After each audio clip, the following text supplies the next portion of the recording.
having a free class on February 27th if anybody wants to try this out. It's at 5:30 a.m. or 6:30 p.m. And if you're interested, email services@sandersoptimumfitness.com. Yes, come join us.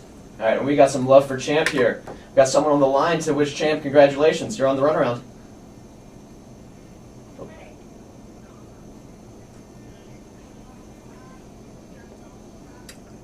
Hey, Mr. Sands.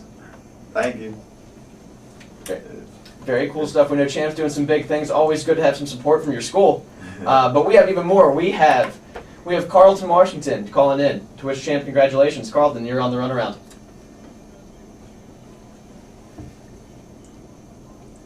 Thank you.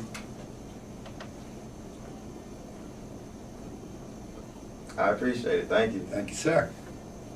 And now we're being joined by Jada. Jada, you're on the runaround with Champ Page here. Hey, Jada. How you been?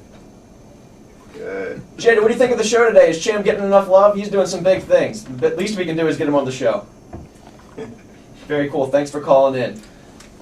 Now, Monty, I mean, geez, you'd think he's the celebrity here. I mean, you'd probably don't get just as much calls for Ed Reed and Ray Lewis here. Hey, I'm used to it. You mentioned core. Core is important for all runners. Now, we were talking to Champ as a sprinter. Distance runners, marathoners, sprinters, throwers, anyone. How important is the core? You said it's the core for a reason. It's the center of all things. If you have a weak core, how's that going to affect you? Well, that really affects everything. Your posture, how you land, the power taking off, everything.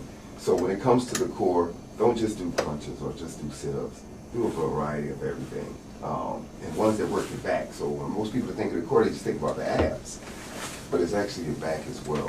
So you have to have that total core control. Yeah, back when I first started to run, that was one of the things that I worked on the most, which was my core. So I know certain things I can do on my own, because I know that especially in the 400 on the last straightaway, when it's like when it comes down to it, when your body's tired, that's really what you need, your core, your core and your hips. So yeah, that's one thing I worked on a lot in my career. A lot of people see the training camps like The Biggest Loser on TV, where they're getting yelled at and screamed at and punched and all everything. Are your camps like that, or is it more laid back? And Actually, it's the opposite, but not laid back.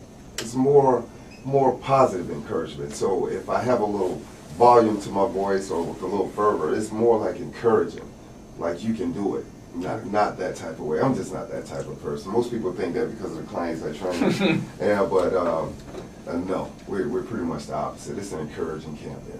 all right, very good. Very cool. Monty, thanks for being on the show. It's a Thank you for pleasure having me, you. man. It was a pleasure being here, man. I wish you well in what you're doing, man. Thank you. And just keep the books first and keep it out first. You'll be good. Thank you. And we should have you on the show. You have a radio voice, my friend. Oh, thanks, man. No low testosterone there.